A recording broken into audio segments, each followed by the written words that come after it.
Buenos días, mi nombre es Abel García Baseca y vengo a presentar el tema 3.1, procesos reversibles, ciclo ideal de Carnot y máquinas térmicas ideales. Primero, ¿qué es un proceso reversible? Un proceso reversible es aquel que puede invertirse completamente sin dejar cambios ni en el sistema ni en el entorno.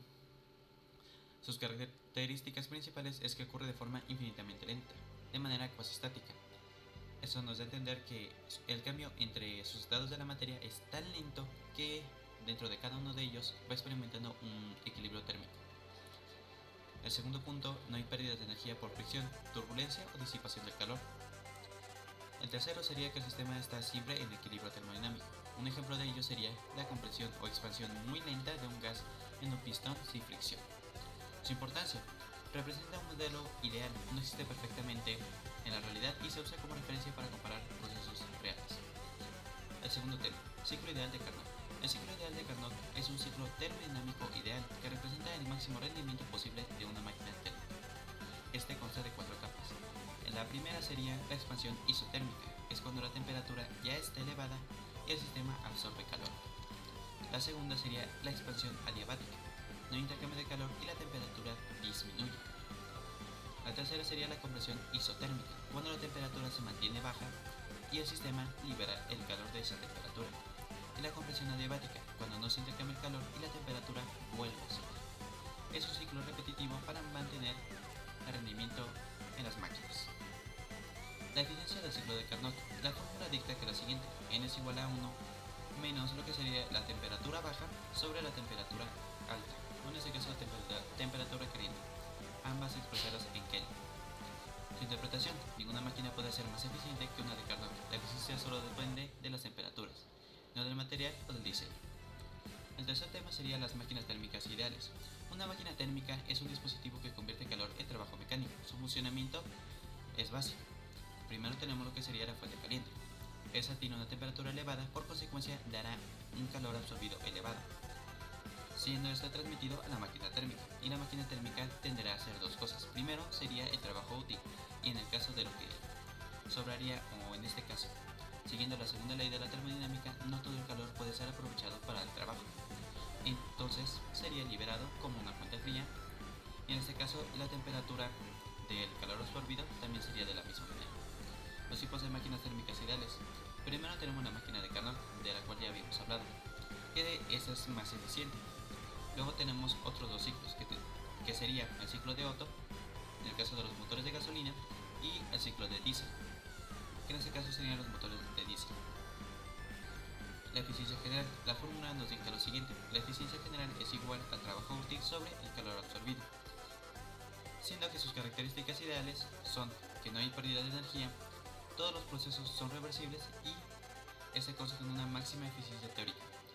La relación entre los tres conceptos es que son la base de los modelos ideales, siendo que el primero sería la forma en la cual deberíamos de utilizar el trabajo y el calor para mantener un ciclo constante y no desperdiciar de esa manera tanto el combustible como un trabajo que puede ser utilizado para cualquier proceso. El segundo sería el ciclo ideal de Carnot. Las máquinas que suelen corresponder en cuanto a base del principio del primero siempre tienden a tener esa misma forma. Solamente consta de un ciclo repetitivo que sigue manteniendo esa liberación del calor, pero de una manera mínima. En este caso es que estamos hablando de los procesos irreversibles. Si fuera un proceso irreversible ya no sería una máquina ideal, por consecuencia tendríamos más pérdidas que ganancias. En este caso podríamos mostrar en un ejemplo lo siguiente.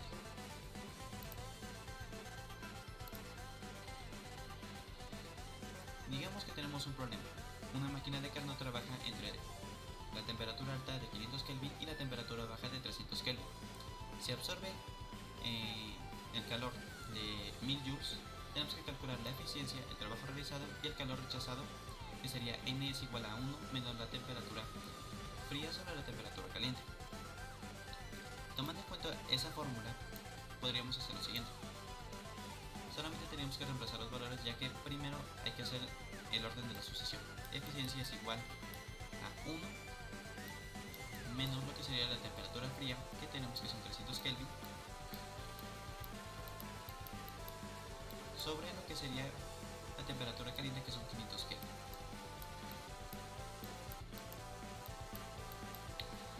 En este caso es una fracción, podemos convertirla directamente y sería 1 menos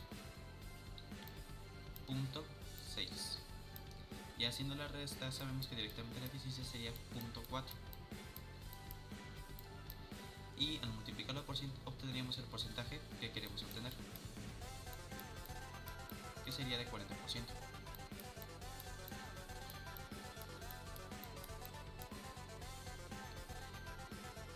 Teniendo exactamente eso en cuenta, podremos pasar a la siguiente fórmula para calcular lo que sería el trabajo realizado o el trabajo útil, siendo que W es igual a la eficiencia, que sería 0.4,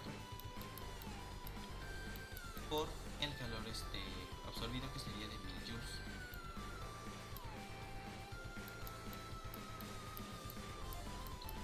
Siendo este igual a 400 joules.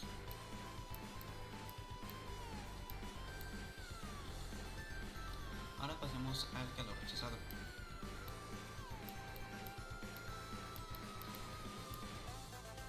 Siendo que el calor rechazado es igual al calor absorbido menos el trabajo útil.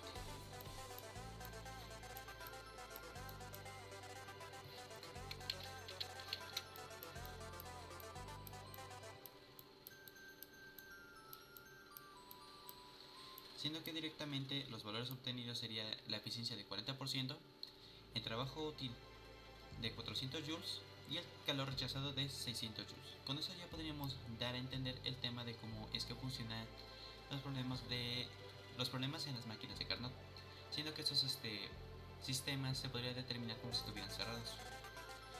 Y aquí mencionar un diagrama que suele representarse mucho con esto, que en este caso sería el diagrama de presión-volumen. El diagrama de presión-volumen se representa por la siguiente fórmula que tenemos aquí. Tenemos que la P sería la presión, que se mide en atmósferas o pascales. N sería la cantidad mol, que directamente se mide en moles, del gas que se está realizando. R sería la constante de los gases ideales, que es 8.314 joules sobre mol Kelvin. La T, que sería la temperatura absoluta, medida en Kelvin, y V, que en este caso sería en centímetros cúbicos o en litros. Esto se relaciona mucho con lo que estamos viendo, que serían las máquinas de Carnot, debido a las temperaturas que se manejan, en este caso la forma de los diagramas, ya que en lo que sería la presión isotérmica ya no son directamente líneas rectas, sino ya directamente son hipérbolas, que es lo que permite directamente la descripción de ello.